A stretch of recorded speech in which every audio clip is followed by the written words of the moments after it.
Howdy ho, folks. Howdy ho. Howdy ho, America and points beyond.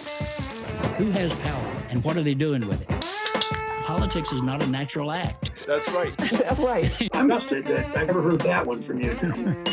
There's so many feisty fighters against the greedheads and boneheads. So grab a libation, join the conversation. It's the personal side of politics, and it is surprisingly tasty. And indeed, we want you to join our tasty chat and chew tonight. This is the Lowdown Happy Hour. Bi-weekly, we come out from here at the Hightower Chat and Chew Cafe, otherwise known as my kitchen. But we reach across the globe, across the cosmos even. And we've got Deanna Zant, as usual, your wait person, awaiting to take your orders for you to join the call. And we're connecting with you through Facebook Live, which, as we point out, is better than Facebook Dead. It's more lively. Start with that. But also, we connect through Free Speech TV, going out across America to places that otherwise don't get to connect with much of the world. I think of a place out in West Texas. There's a town called Halfway, Texas. And it is halfway between Hereford, Texas, and Plainview, Texas. And it's halfway. And yes, there is another town called Three Quarter Way. So we connected all the dots here in Texas, and we want to connect the dots with you. So join our happy hour here. I've got my usual libation of cerveza.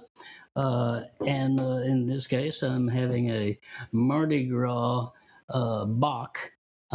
Still in tribute to our great Mardi Gras show we had with Marcia Ball and all sorts of great Louisiana activists just a few weeks past. But we're going to tell you another beer story tonight. But we're going to save that for you for a little while because I want to explore it with our special guest that we've got joining us here at the virtual round table at the Chat and Chew. Deanna, what are you sipping on this evening? I have been converted to the dark side, unfortunately, and I am drinking a White Claw hard seltzer. I never thought I would be this person. I didn't think this would happen to me, but this is what's happened to me. So do the best you can. You know, it's kind of delicious. Just okay. Well, there you go. Okay. Bye. All right. So connect in with DZ. Deanna Zant, as we call her, DZ, to join the roundtable here, the Chat and Chew happy hour.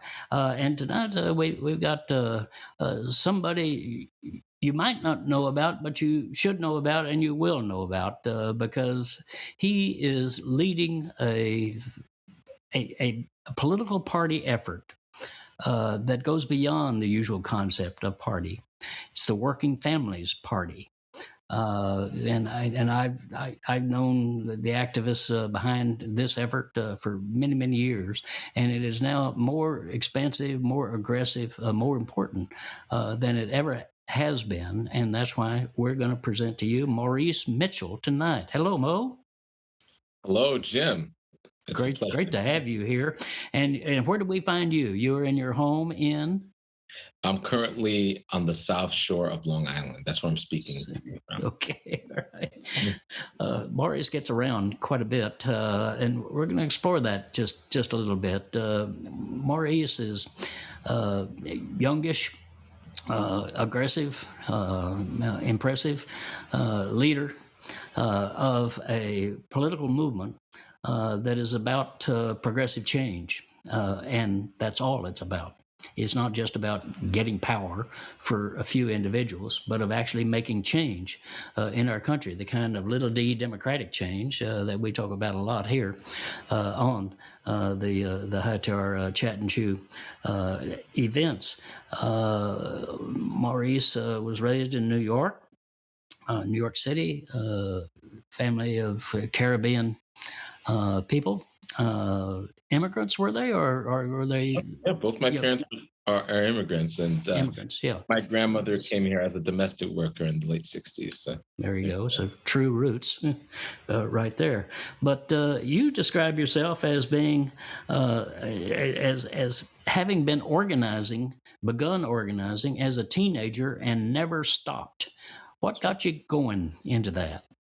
Well, so like you said, I grew up in this household with two working class immigrant parents, and I developed my sense of justice really at their footsteps. Just witnessing through the hustle of my grandmother, who came here as a domestic worker, and then the hustle of my dad and my mom. My mom was an 1199 nurse in Far Rockaway. My dad was a DC 37 electrician and worked underneath trains. And 1199, let me just add, is Yep. the Service Employees That's right. Union, founding union of the Service Employees Union. Go ahead. That's right. And so just witnessing their experience and seeing the differences, the race, class, gender, immigration status, all those differences, all of those structural barriers, and understanding at an early age that there was something just fundamentally unjust about having to navigate those barriers. Going back and forth from New York to Grenada, where my dad's from, or Trinidad, where my mom's from, it's seeing the differences from the global North and the global South, and understanding that there was something fundamentally wrong there. I pretty early on felt pulled to want to have a life of service and a life seeking justice. So starting when I was in, middle school, I got involved in service. I got involved in student organizing, and then I just continued to find opportunities to sharpen myself as an organizer from middle school to high school. Part of student peace and justice groups, to going to university at Howard University, following in the footsteps of Stokely Carmichael, Kwame Ture, who also is a very famous Trinidadian who made a significant impact in the struggle here in the United States.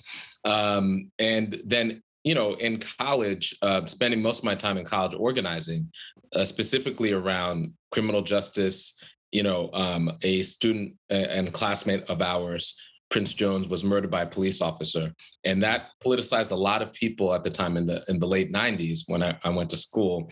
And my first direct action was organizing Howard students in front of the Department of Justice to find justice for Prince. And here we are, full circle. Today is the day that we heard the verdict in the Derek Chauvin case. But from those days in the early 90s till now, I've basically have committed most of my days to this work, and it's been a joy. I've learned so much about myself, about community. I tell people ask me, why do you do work that is an uphill battle, right? Where you take on work and it doesn't seem like there's an end in sight, that a victory seems so far. Why do you choose to do this? And for me, being involved in our movements is choosing who your people are, choosing how you want to spend your days when we have limited time on this planet. And it's less about knowing for sure that you might see a victory, and deciding in the present how you want to show up. And there's great joy in that. There is indeed, and we talk a lot about in my work about the continuum, the progressive continuum in our country. It's easy to get mired in depression and in a sense of hopelessness, but in fact, we made rather remarkable progress over the generations. Not enough, obviously, and that's why we have people like Maurice Mitchell out there pushing ever harder for ever more. And we've got to do that. But it is the activism of ordinary people that has propelled the little d democratic advances that we have made. It's not great men, as our history classes try to teach us, but it is actions by ordinary folks who dare to stand up. And that same continuum, though, is one of deja vu all over again, as Yogi Berra put it. And that's what we've seen in this recent trial in Minneapolis. Derek Chauvin. I'll just read this little piece here. And this is from Dr. Kenneth Clark, who's a noted psychologist who did a lot of work on racial justice sort of issues. And back in 1967, he said, "I read that report." The report being the Kerner Commission report on civil rights, civil disorders. We had an interview not very long ago with Fred Harris, who was the co-chair of the Kerner Commission, and issued a report that said we are two societies unequal. And Kenneth Clark said, "I read that report, and it was as if I were reading the report of the investigating committee of the Harlem Riots in 1935, or of the investigating committee on the Harlem Riots of 1943, or the report of the McCone Commission on the 1965 Watts Riot. I must again in candor say to you, it's kind of Alice in Wonderland, with the same moving picture shown over and over again, the same analysis, the same recommendations, and the same inaction." Do you have some hope, Maurice, that maybe we're breaking through with something here? Well, I picked the wrong profession, and I picked the wrong the wrong sort of way of life if I didn't have tremendous hope in me. What is also true as it relates to this case and the verdict is that I feel two things. I feel a sense of happiness, and I'm glad that the people that loved George Floyd, that they could experience some modicum of closure, and that this verdict might help them through the process of healing that they have to go through, right? And it's going to be a long process of grief and healing that them and their communities and the people that loved him the most have to go through. And at the same time, I'm really clear that one verdict in one instance does not change a system. And so that quote that you mentioned, I think speaks to that. The fact that we keep on revisiting the same fundamental contradictions and problems in our society and treat them every single time as though these are new occurrences, when it is the outgrowth of hundreds of years of a system that starts with the dispossession of our lands from Native folks, and the transatlantic slave trade and Jim Crow. All of those things are baked into George Floyd. People asked me last year, when the uprisings were at its highest, if people were responding to the murder of George Floyd. I said, yes, people are. And people are responding to, at that point then, 4 months of the unique way that the COVID-19 policing regime was hurting Black folks. If you remember, in the same city, there were white folks who were flouting the public health guidance, and there were young Black folks who were getting abused by police because they weren't wearing masks. So I said, it's also that pent-up rage of the unique way that policing is hurting us in our own communities. But it's more than that. It's also how people are responding to 4 years of Trumpism, and the way that Trump has surfaced in very, very clear ways a white nationalist politic and a white Christian identity movement that he rode to the White House. And it also is how people are responding to 40 years of neoliberalism, where we've defunded the commons, where we've defunded our communities for 40 years and invested in corporations. And when you defund from our communities and you defund from education and mental health and all the things that we know keep our communities vibrant, you have to fill that vacuum at something. And how do we fill that vacuum? By investing in police, jails, and prison. When people don't have access to a robust economy and they don't have access to jobs, they still have to feed themselves and their families. And so people who can't have access to the economy, to the formal economy, must feed their families and therefore find themselves in the informal economy. And that's how many people, many poor and working class people, especially poor and working class Black and brown people, end up in the criminal legal system, in the informal economy, trying to feed themselves. And it's not only that. It's not only the 40 years of neoliberalism and the era of mass incarceration. It's the 400 years that I referenced of slavery, Jim Crow, and white supremacy and white violence. It's all of those things and all of those chickens coming home to roost in one particular moment. And that's what we're dealing with. And so we have to contextualize all of these things if we want to understand what happened today.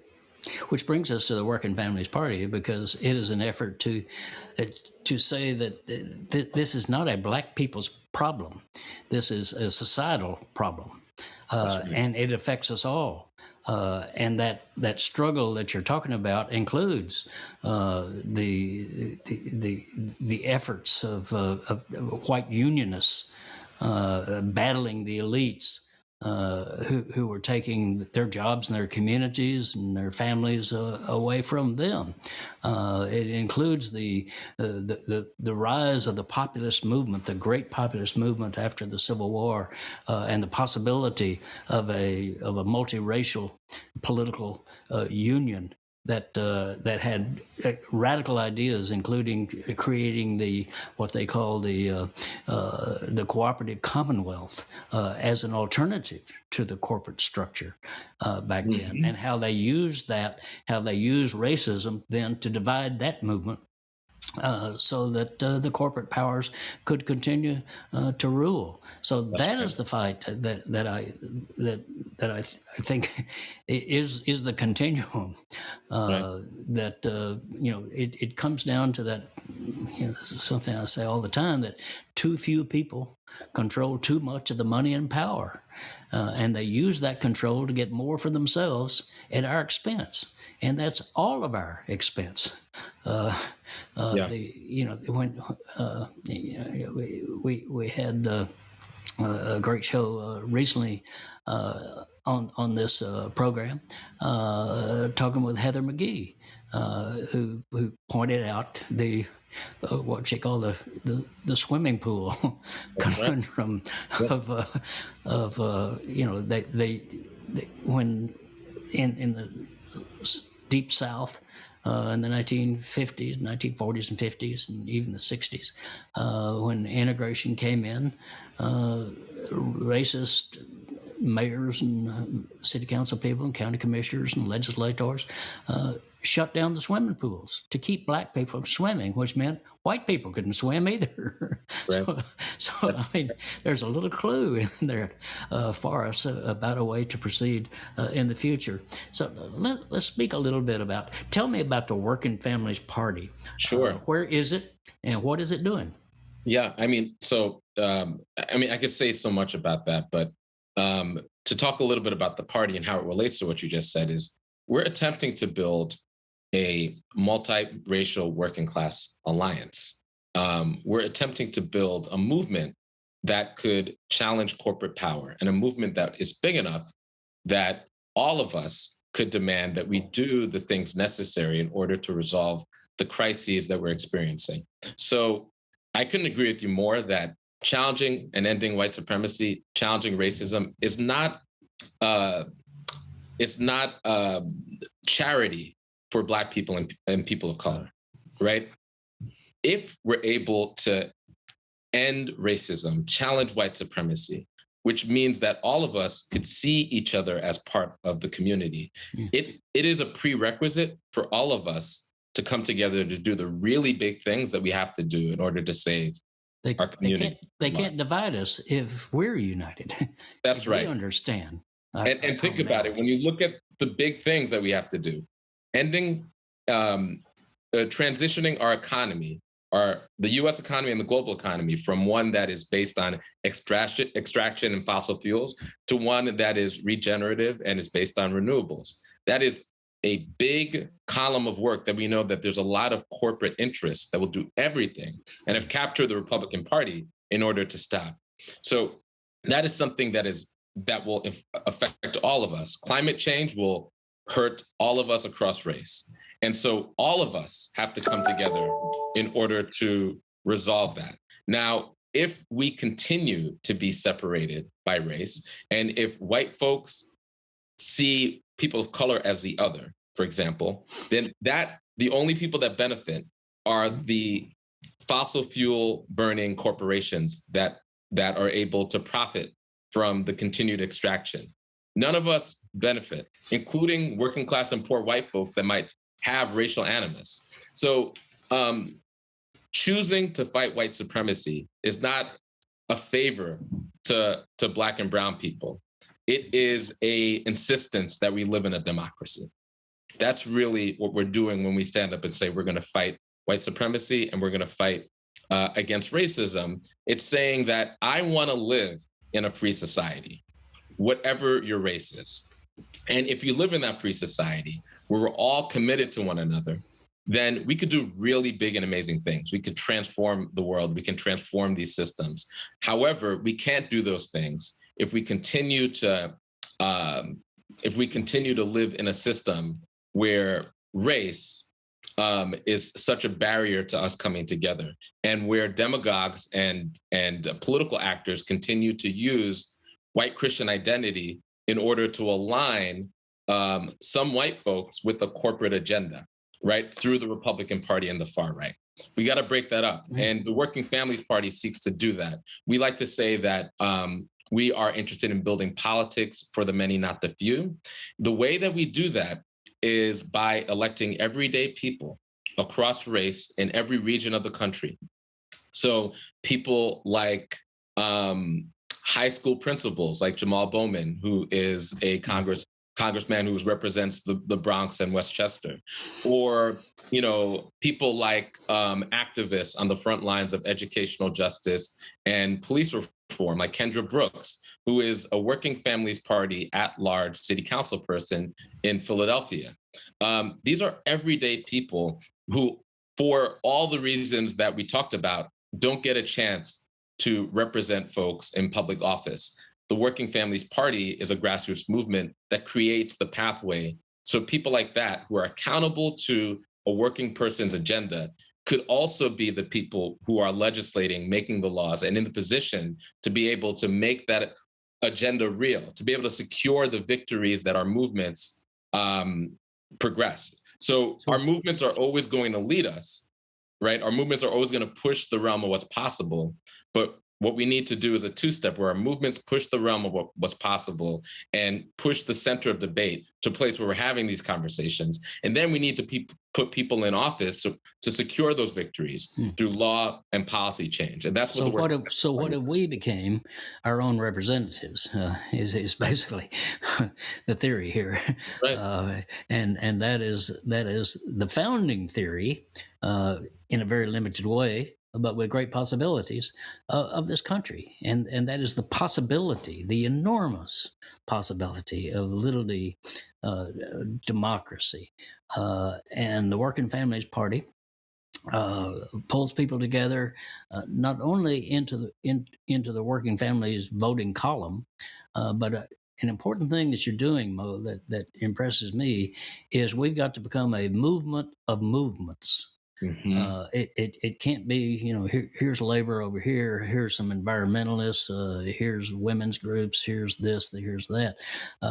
We've got to begin to work together, and that seems to be coming to the fore now, and absolutely. The efforts that you are making, because people do begin to see the commonality of their interests and the enormous possibilities that if we did come together, if we stopped looking down at people and started looking up at the powers that are running roughshod over all of us, then hey, maybe we'd have something real here. That's right. Yeah. I mean, there's something I think really exciting that's taking place in our political culture. And there are social movements that are grassroots social movements that have been emerging from Occupy to the movement for Black Lives to the immigrant rights movement to the women's rights movement. Recently with Me Too, with the student movement that's taken place recently with the young people against gun violence. All of this activity from the ground up, all of these individuals, millions of them, saying that I am a political actor. I am going to transform my world. Movements, social movements, when they're at their best, they render the invisible visible, meaning they put a spotlight on contradictions and problems in our society that we have grown accustomed to, and they render the impossible possible, meaning they give permission to everyday people that they can absolutely fight City Hall and win, that they are agents of change. Now imagine what it would look like if we aggregated all the power of all these movements, the movement for Black Lives, the immigrant rights movement, the environmental justice movement, the work that the young people in Sunrise are doing around climate change, all these folks, we aggregated that power, where that power remained distinct, where people didn't have to give up their identities or their issues. And people could find common cause in an electoral united front. And through that electoral united front, be able to defeat the prerogatives of corporations and the prerogatives of political bad actors. And we're able to do that everywhere. Think of what we could do. And that is the promise, I think, of what the Working Families Party is attempting to do. Is realizing something else important, that Maurice, is that even in losing, you can advance. We just lost a big union election in Bessemer, Alabama, with the Amazon fight down there. And so the media said, well, Labor lost. Well, Labor did lose in an unfair fight, but Labor was strengthened by that fight. That's right. People know more how to fight now than they did before. There's now a movement in your area, in New York City, in Amazon. A warehouse there. They're organizing to go. So it inspires people to gut it up and just go at the bastards. That's right. And that is enormous power when you begin to realize that, hey, if we just stood up, maybe we could make a difference. And when you do that, difference comes. So again, the Working Families Party is trying to bridge these coalitions into a real bridge toward real democracy in our country, where ordinary people, ordinary working class folks all across the board get a fair shot. And that's what people are looking for, right? I mean, nobody's looking for privilege except the privileged. Right. That's right. We're the privileged are always looking to somehow concretize and build on top of their privilege. And for them, sharing feels like a great oppression and a great violence to democracy, right? But what everybody wants, everyday people want is what most people want: the ability to ensure that they and their families and their communities are safe. Fair shot. That people have an opportunity to work in a dignified manner, to be treated with respect, to be able to make a wage where they have enough left over after paying for basic needs, where they could enjoy themselves, and they have enough free time after working an honest day that they could be able to enjoy the people that they care for. These are basic things that all people desire. And the idea that some people don't deserve these things and other people do, well, that's the idea that we want to challenge, right? Exactly. That what we're saying is that as human beings, it makes it makes all the sense in the world that we should desire these things. And the contract that we have with our government should be one where our government is saying that, yes, believe your eyes and ears, believe your heart. We're going to stand up and ensure that you can have these things. And that's all we're saying, that we have a government that protects our right to liberty, our right to be able to achieve happiness in the very short amount of time that we have on Earth. It's a very simple thing that we desire. So let's hear from some of these people. Deanna, we got some folks want to communicate with us. That's right. And as you know, my favorite thing to do is to shout out where everybody's watching from. And, yes. I just continually am amazed by everybody watching from, we got our California people, we've got our New York people, but we've also got, the Appalachian part of Ohio, which is where my people are from. And we've got Nebraska, we've got, just a little bit of everything as always. And that makes me so happy. Also, it seems to have become a thing that not only are people sharing their locations now, Hightower, but they're also sharing what they're drinking with us. And we appreciate that deeply because I love seeing the variety of indie brews and wines and all kinds of stuff that people are showing up with. Local economy. Yeah. Local economy, indeed. So we do have some questions, some actual questions. Before I do that, though, I'm going to remind you all, if you would like to hear more of what's happening in Hightower's world and keep up on all of the things that we're working on and that we're pushing forward. I would. Could you tell us how to do that? I sure can. You can go to hightowerlowdown.org/email and sign up with us. So with that, we have a couple of questions. But that's Maurice. A free email, I understand? You don't have to pay for it? Oh, no. It is a free email that you can get you every said the week. Word free. Okay. Completely free. Let's be clear. All right. Yeah, let's hear from the folks. A couple of questions. We have Bernadette, who has pointed out that some of the stuff that you were talking about with climate justice and what Working Families Party is working on. And she wants to know if you all are collaborating with AOC on this platform. And then we also have Neil, who wants to know more about what your platform is and how to get in touch and how are you getting Democrats on board with your platform? That's a great question. So number one, first question, yes, we're collaborating with AOC. AOC just recently announced with others and reintroduced the Green New Deal resolution. And we're proud to stand beside her with that. We also are part of a coalition of forces that are coming together in order to make sure that the Green New Deal becomes law over this next decade, that this is the decade of the Green New Deal, and that we invest over 10 years, $10 trillion into our economy in order to transition from extraction into a regenerative economy.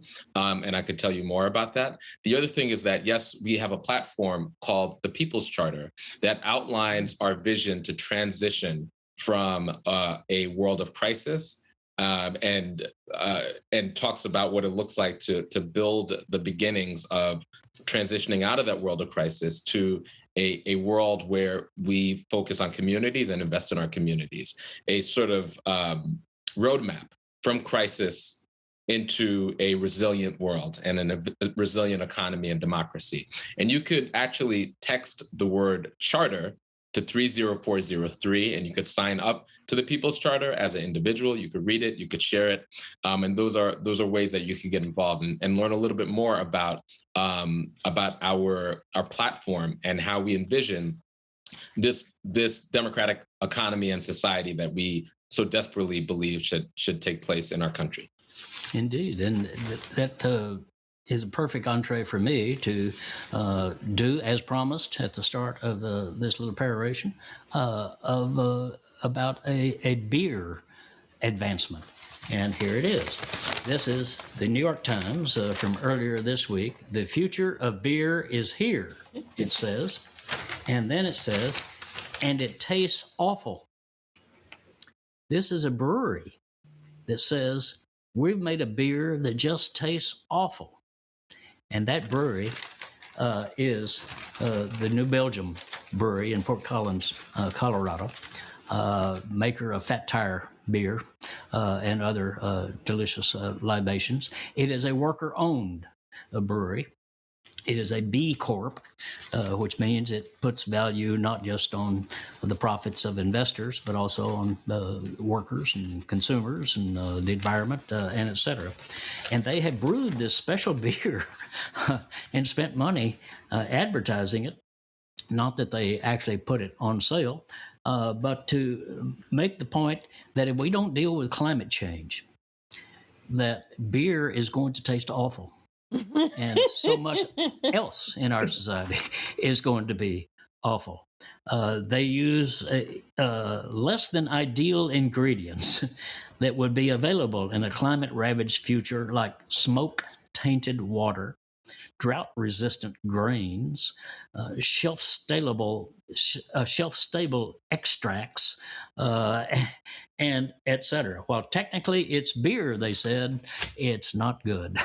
It's technically drinkable. Yeah, right, right. So Well, this is this is and another reason to fight climate change, right? exactly, and this worker owned corporation, another way of organizing our society, is not just doing PR effort, like we saw so many corporations jump out and say, "Well, we got to oppose these voter suppression laws in Georgia and Texas and elsewhere," and then back away from actually doing anything about it.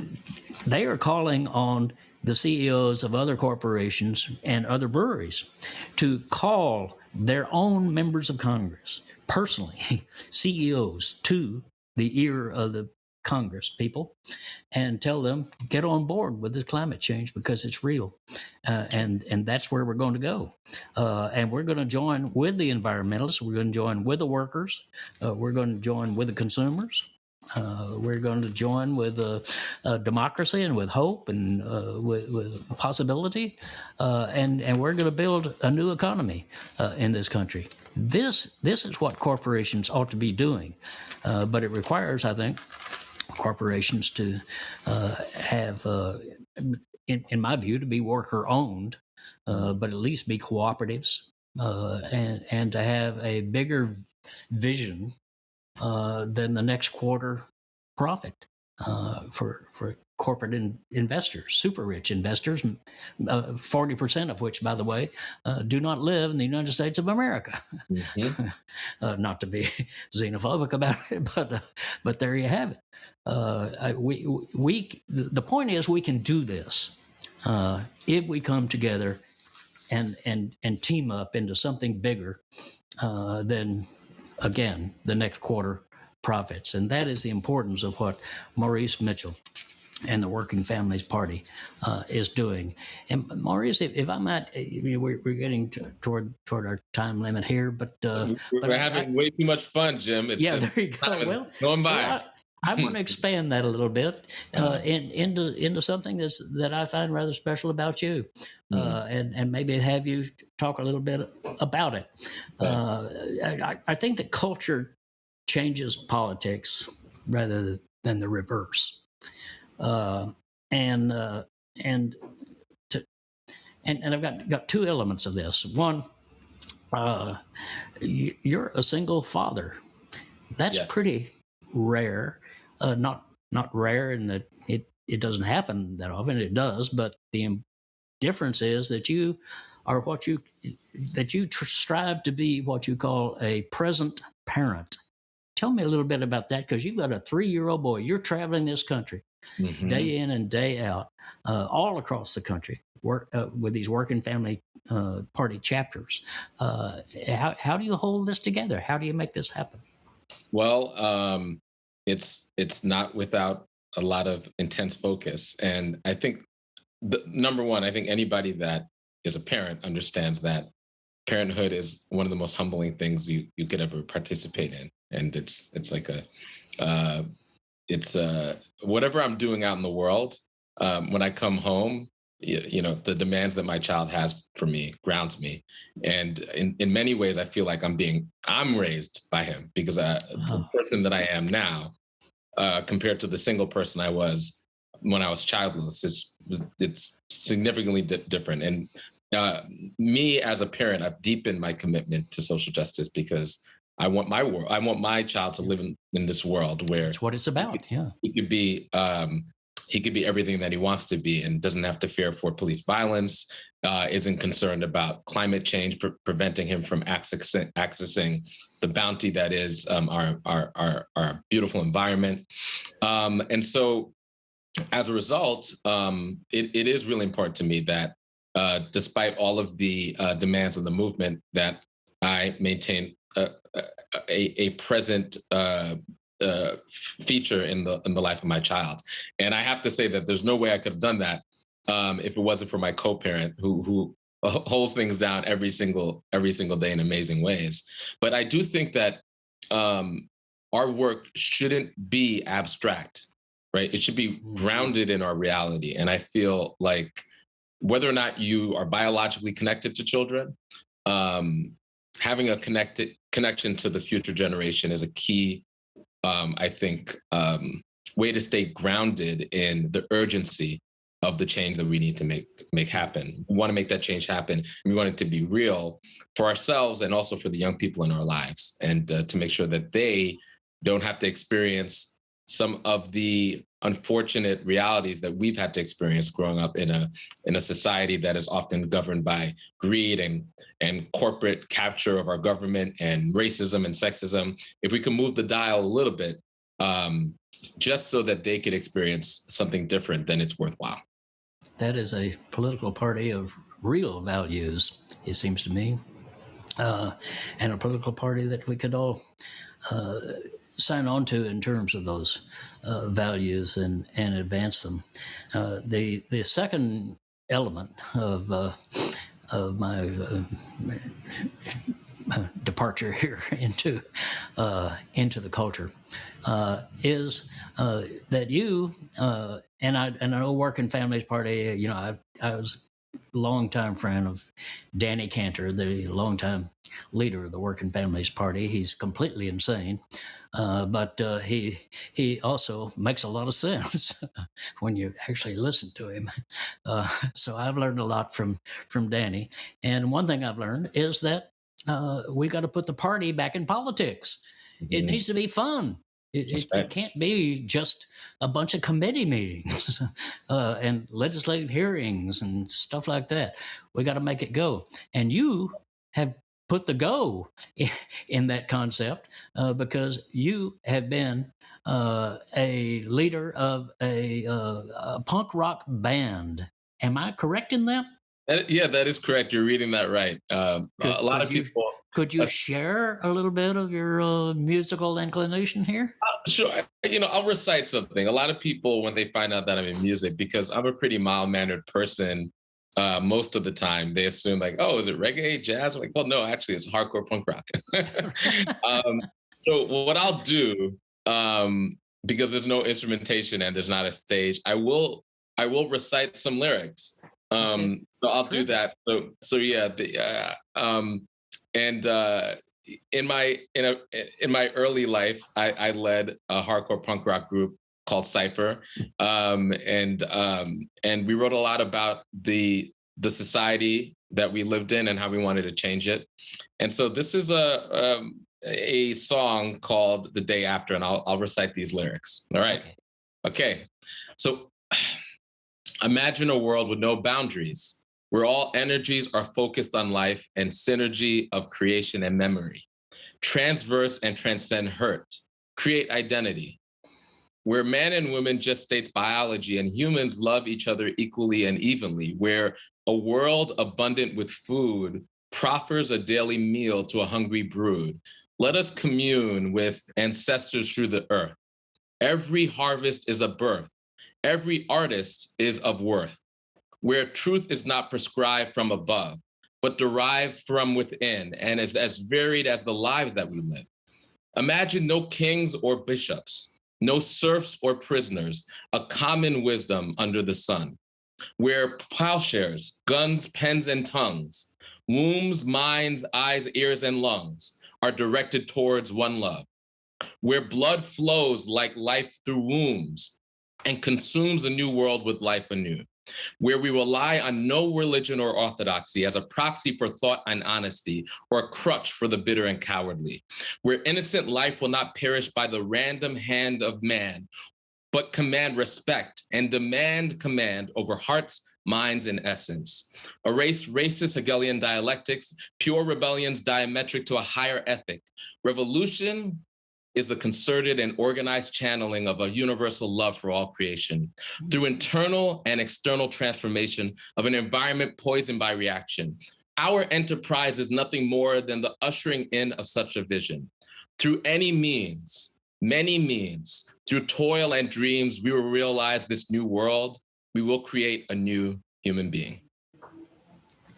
Well, that doesn't need any comment from me. To me, that is fantastic. Again, the culture prevails. Spread the word.